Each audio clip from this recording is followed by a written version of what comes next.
CTV News with Ricardo Veneza. Good evening. Ricardo is off. I'm Michelle Maluske. It may have been the driest August on record, according to Environment Canada, but that doesn't appear to have impacted Essex County crops. Leo Guilbeault, president of the Essex County Federation of Agriculture, says the wheat crop in July was solid. And walking local fields, he predicts the yields will be good for corn and soybeans, the two other main crops grown down here. However, Guilbeault and farmers like him are keeping a close eye on the markets and hoping things turn around for commodities. We've got some of the lowest commodity prices we've had in the last 5 years right now. So we're heading into this crop with low prices, but on the bright side, it looks like the bushels will be there as far as a bumper crop. So you got to take the good with the bad. Meantime, a local ag company is ready to ship all of those crops with a new expansion of their terminal near LaSalle. We get the details tonight from our Bob Belichico. It's a great investment. A $76 million expansion at Archer Daniels Midland, better known as ADM in LaSalle, is being celebrated by many, including farmers in Essex County, Chatham-Kent, Elgin, and Lambton County. That just shows that there's investment here in our local economy and for our grain farmers. These 4 new silos can hold up to 2,500 tons of grain and soybean meal each. It means up to another 400,000 ton a year. That's just ship after ship of new grain going to world markets, supporting our farmers, local workers, local industry. This is just a massive, massive project. 2 grain dryers that were close to 80 years old were replaced with new ones with new technology. Those will allow farmers to bring soybeans directly from out of the field, and if they got a little bit of moisture in them, we can condition them for either processing or export. So it's perfect timing to be complete here today. When weather doesn't always cooperate, you need these folks here to be able to take your grain. So when weather clears up, you can go again on the farm and keep things rolling and keep harvest along. According to Kevin Wright, ADM General Manager for the Great Lakes region, the expansion was crucial because the facility had reached its capacity limit. Now we're going to be able to buy more grain from farmers and supply our customers more efficiently and have the opportunity to export more grain. The federal government invested $26.3 million into the expansion, helping to ensure job stability for the 150 workers at the ADM facility. The project also includes a new roadway and kiosk, allowing trucks to enter the grounds more efficiently and load and unload a lot quicker. We've added some additional storage over at the plant as well that allow us to support more of our truck business here in the Great Lakes region. It's perfect timing to introduce this to the public and to have an official grand opening. Bob Belichico, CTV News. A Windsor police officer is getting credit for rescuing a person in distress in the Detroit River. The officer jumped in, swam 150 feet, and brought the person back to shore safely. The service sharing this story with us as a community reminder to everyone. If you're struggling with mental health, or call someone or reach out by simply dialing 988. To the county now, where Windsor police officers were combing through a ditch between Kingsville and Leamington. They finished their search for the night tonight at 8 o'clock. As CTV's Travis Fortnum reports, this is all part of an ongoing search for a missing Windsor man.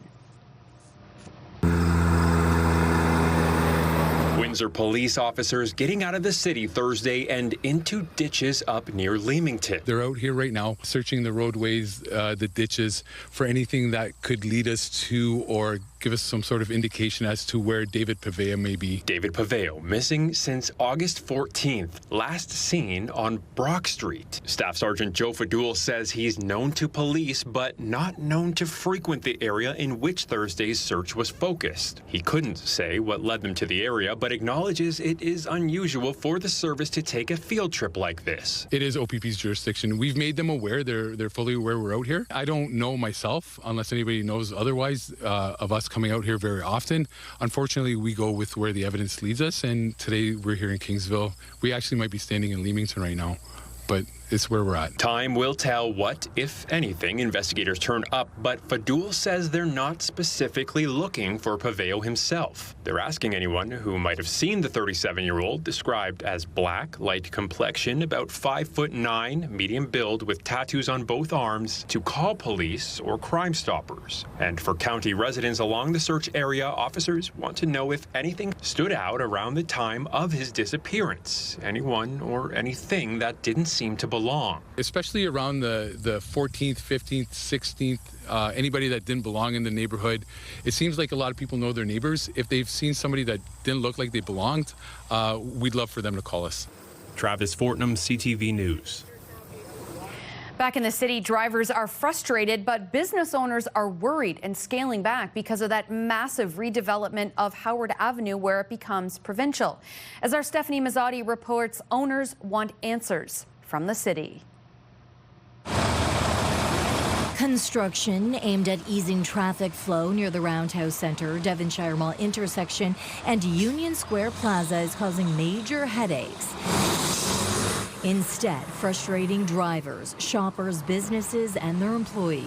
Since the construction has started, we've lost about 35 to 40% of business. The construction as a whole first started in August of 2024. This leg of the project started April 9th of this year. Christo Wiensis is the owner of Tommy's Barbecue, which opened this location in 2019. We've had to lay some people off and shorten some hours because we're just not getting the traffic that we've are used to.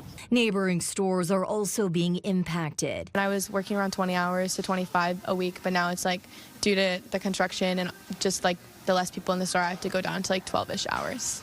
Donations at this thrift store has dropped. We're so hidden already, and so people are trying to avoid the construction, so they're not even entering in this area to see where we're at. Stoiansis says its impact is greater than most think. We started circulating a petition through the restaurant just to get the customers' opinions and views on their thoughts of the construction. And we've roughly collected about 200 signatures from discouraged customers regarding the travel and the construction conditions on Howard Avenue. He wants the city to provide financial support. If Windsor wants to thrive with small businesses, they need to come up with some sort of plan to help support these small businesses during these long-duration projects, which many are unprepared for. Construction is scheduled to continue until October 31st. Clinging to hope and just waiting it out and just trusting that like the Windsor community will come together and support us and just come through. Stephanie Mazzotti, CTV News. For nearly 2 weeks, Windsor's Ronald McDonald House has had some celebrity chefs preparing meals. Members of Windsor Fire are off the job and in the kitchen, helping families in need. CTV's Robert Lothian brings us the action. Trading in a lifetime of fighting fires for a night of halting hunger, former Windsor Fire brass put their cooking skills to the test. We'll hold our own. We have some of the best cooks that the newer cooks learn from in the kitchen today. The beneficiaries are the 5 families staying at the Ronald McDonald House, Windsor. We deal with people in their absolute worst moments, so any chance we can make their days better, we try. This site inside the Windsor Regional Hospital Met Campus helps families with children admitted for medical care. For nearly 2 weeks, members of Windsor Fire have been taking turns bringing groceries and making dinners. I only thought I was going to do a short cooking blitz, 3 days, cool. That lasted about 20 minutes, and then my phone didn't stop blowing up for guys asking, hey, when are you going to add more days? Scapanello says food raises spirits and brings people together, a power Windsor Fire members don't take for granted. A lot of our membership and firefighters from the floor have actually used the facilities here, whether they were guests themselves when they had children in the NICU, let's say, or just family members kind of experiencing what the families here are experiencing as well. Last year, the Windsor RMHC helped 85 families with overnight stays, plus countless other families through different programming. We are full right now, and it's been pretty consistently full. Once we have a family checking out, a family checks in pretty quickly. Porritt says they're always in need of volunteers to make dinners. For Windsor Fire, they're already planning their return next year. Put some smiles on faces and give them some firehouse cooked meals. Robert Lothian, CTV News, Windsor. CTV meteorologist Gary Archibald will be here with me in 2 minutes for your complete weather forecast. And then later, we'll tell you why Chatham-Kent homes are glowing blue. CTV meteorologist Gary Archibald joins me now with a full look at the weather after a day that started out rainy, turned sunny, and now the wind is coming. Yes, the wind for tomorrow could be gusting close to 70 kilometers per hour. Good evening, folks. We are looking at a quiet night for the most part. In fact, mostly clear. Today was pleasant, cool-ish, below seasonal, but really lovely outside. Mixture of sun and cloud. The midday and early afternoon was lovely. I think most would agree. Average high is just shy of 25 degrees, got just over 19 today. Will be cool through the overnight, not single digits, but I think close to about 10 or 11 degrees. We have a massive front that pushed through. We had the rains, as Michelle mentioned, for the mornings. We knew it was coming. Then we got into the break behind it. And now we'll see secondary effects as another system will roll in behind that.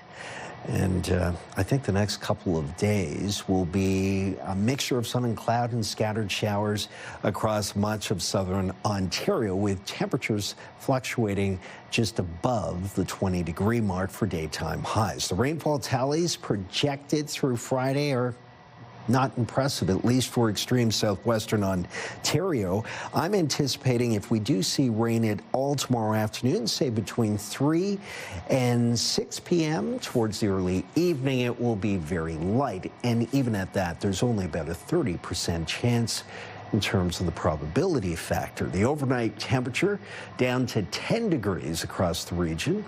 Cool, clear, and breezy. And speaking of breezy, we'll get into gusty wind for tomorrow. Here's the breakdown for your Friday. At 8 a.m., we're up to 14 degrees, a mixture of sun and cloud. Southerly winds, I'd say close to about 15, 20 kilometers per hour, sustained with higher gusts, 30, 35. But then we're southwesterly and 40 sustained with 70, up to 70 kilometer per hour winds.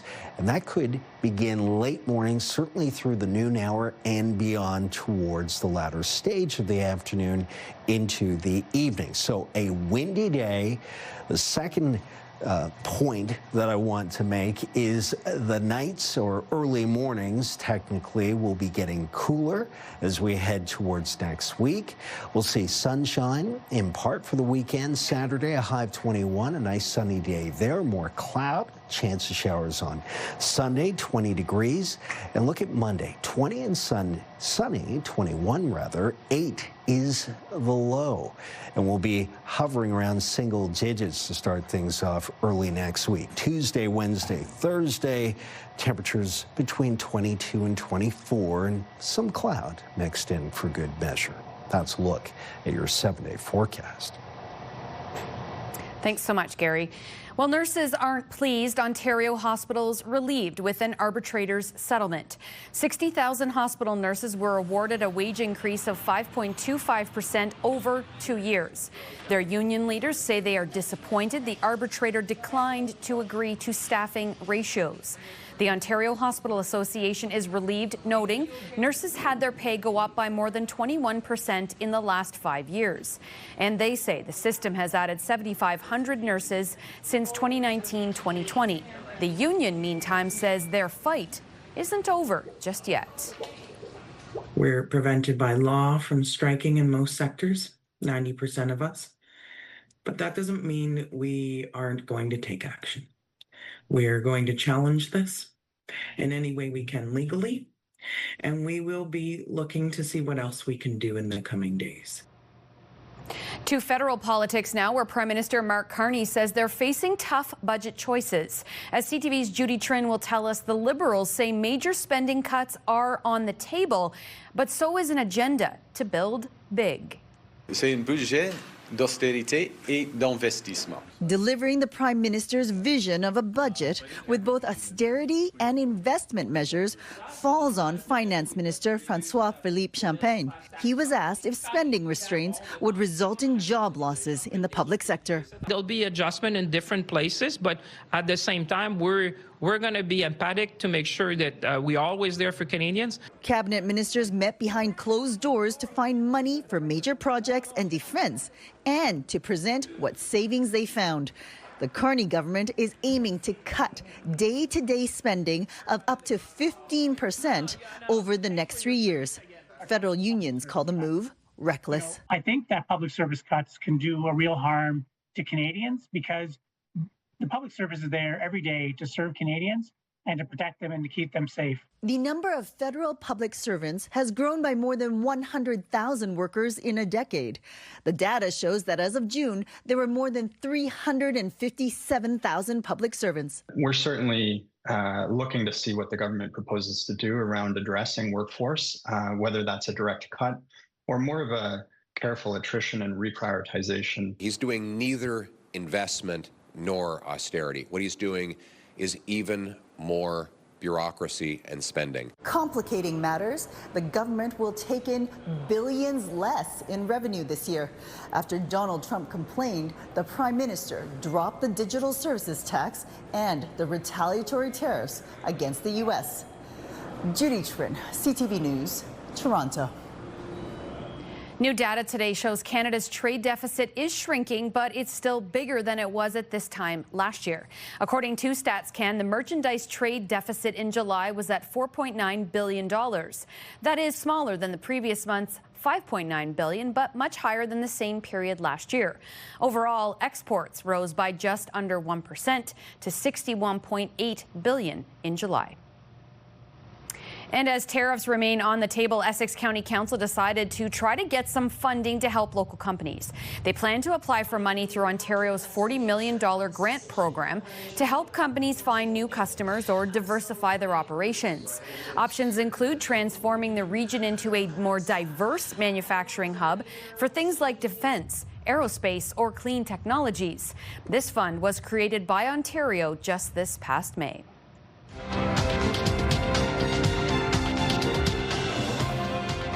On the markets, the TSX gained 165 points, and in New York, the Dow added 350, and the Nasdaq is up 210. The Canadian dollar lost 1/5 of a cent today, and on commodity markets, gold fell $28.80 an ounce. Oil dropped 49 cents a barrel.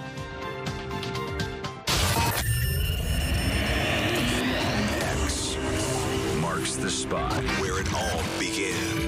89X is back. Windsor's alternative. 89X. Start your day with the latest local news. By signing up for our newsletter, you'll get direct local content straight from CTV Windsor to your inbox, including top stories, the forecast, and videos. You can sign up at ctvnewswindsor.ca. If you notice a lot more blue lights around Chatham-Kent, don't be alarmed. Rather, consider it awareness. Our Chris Campbell reports on this unique Alzheimer's campaign. You never know when Alzheimer's or dementia could hit your family. In Chatham-Kent, the Alzheimer's Society's office on Memory Lane is coincidentally getting a new blue paint job this week. At the same time, the Society is encouraging residents to light their own homes in blue as a show of support. It's kind of a play on Go Blue for Alzheimer's, but instead we're saying Glow Blue for Alzheimer's. This is a chance for us in Chatham-Kent to spread the awareness and the education. The campaign is called Glow Blue for Alz. Family and businesses are invited to take part by illuminating their properties and sharing photos with the Society online. Every submission is entered into a draw for a $200 gift card. So blue is the color that symbolizes Alzheimer's disease and related dementias. So this is our second year doing it. We did it for the first time in 2023, so we thought we'd bring it back because it was pretty successful back then, and we just really want the community to support everyone who is dealing with Alzheimer's disease and related dementias. For families touched by the disease like the Vercakes, the campaign offers both visibility and connection. There's a sense of pride there because we're so grateful for everything that the Alzheimer's Society has been able to do for us and our family. But also it helps me know that there's other people that were like us who are, becoming aware of the services, and that it just shows me that they're making a broader reach, which is helpful. It's a tough situation, and when you really find out more in the community and aware of things, it does help a lot.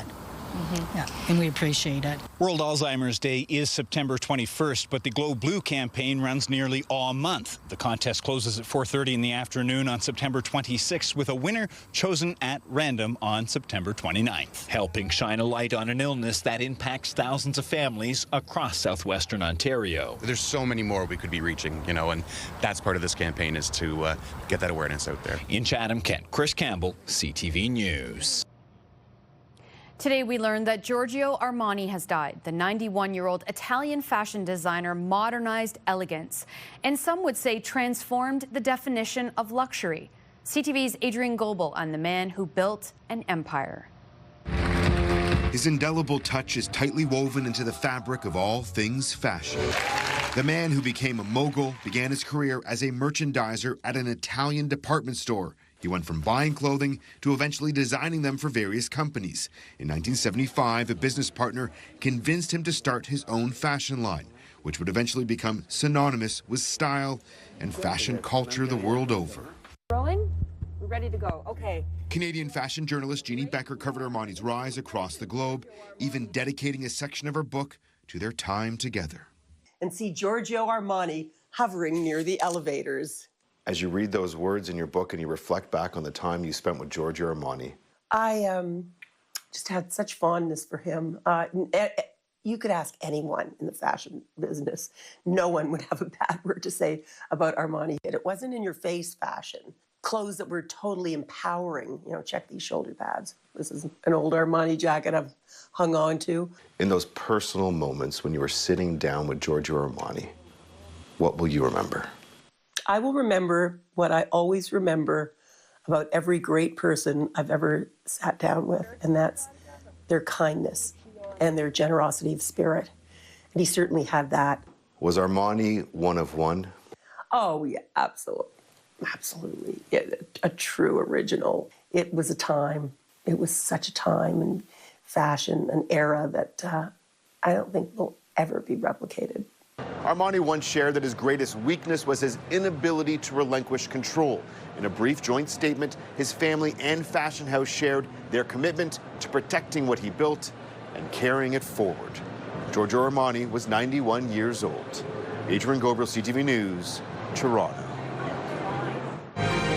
Discussion here at Windsor City Hall. Windsor's top stories. A major project is about to get underway. Breaking news alerts. Severe weather is a possibility. And watch live. Good evening, and thank you for joining us. Download the CTV News app.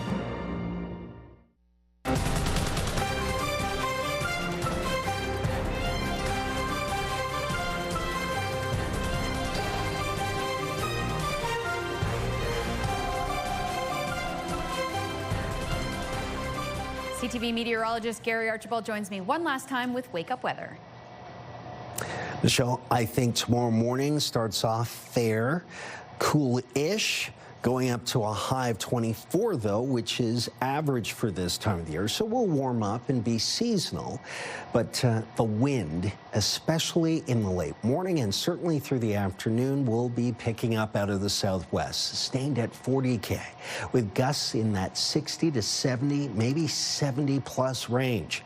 So a windy day, and we could see special weather statements across the region and perhaps a wind warning. That's yet to be determined. Sunny on Saturday, cooling off 21. Then some cloud, maybe a shower on Sunday, 20. Beautiful Monday, but cool in the morning.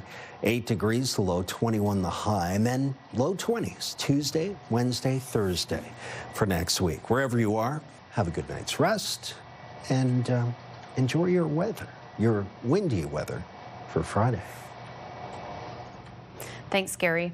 The Toronto International Film Festival is getting underway, celebrating its 50th anniversary. Over a half a century, the event has come a long way from early struggles to becoming what's known as the People's Festival. Here's CTV's John Venevali Rao. Welcome to TIFF. I can feel the excitement in the house. While nowadays TIFF is a magnet for megastars, it wasn't always that way. A festival that in 1976 had a rather humble start. It was a big year for Toronto. The CN Tower opened, the Blue Jays got their name, and a movie fest debuted called the Festival of Festivals. It was small, a little disorganized, but it was amazing. Initially ignored by Hollywood, early on, among the few American celebrities to show up was Henry Winkler, a.k.a. the Fonz. Then in 1983, a turning point when The Big Chill had its world premiere in Toronto. That was a big moment because the cast all came up, and the cast was full of actors who went on to become huge superstars. Actor Warren Beatty turned up the following year, and there was plenty of Canadian star power, too. A festival of festivals that, a decade later, got a name change, something Piers Handling brought about when he took over. It didn't have film in the title, it didn't have Toronto in the title, it didn't have international in the title. The newly named TIFF drew even more stars, more world premieres. Movies like American Beauty, I'll go for D, and Slumdog Millionaire, which in part because of TIFF was released in theaters. That was a movie that was supposed to go direct to DVD, wasn't even going to get a theatrical release. TIFF showed it, it became a sensation, it won the People's Choice Award, and then went on to win Oscars. Among TIFF's memorable moments was Sacha Baron Cohen arriving at a red carpet as Borat in a cart pulled by women dressed as peasants. And Sean Penn famously lit a cigarette during an indoor press conference for All the King's Men, violating Ontario's new indoor smoking ban. In 2020, amid the COVID pandemic, screenings were held at drive-ins. And in 2023, because of strikes by both Hollywood writers and actors, many celebrities stayed away. But the festival went on, and now celebrating its 50th edition. One other bit of trivia, at that first festival, an admission ticket to a movie cost just $2. John Benavalli-Rao, CTV News, Toronto. Now, before Ryan Reynolds arrived in Toronto for the glitz and glamour of TIFF, his family enjoyed a nostalgic movie experience at an Ontario drive-in. It's Ryan. I'm here at your amazing drive-in. It was a star-studded surprise for staff at the theater in Cottage Country, where Reynolds, his wife, Blake Lively, and their kids caught a screening of Freakier Friday. The family grabbed popcorn and apparently even needed a battery boost. So they got the full drive-in experience. Now, tomorrow, we'll have details about the plans for our upcoming Windsor International Film Festival and its film promises. That is tomorrow at 6. Until then, enjoy what's left of your evening and have a great Friday.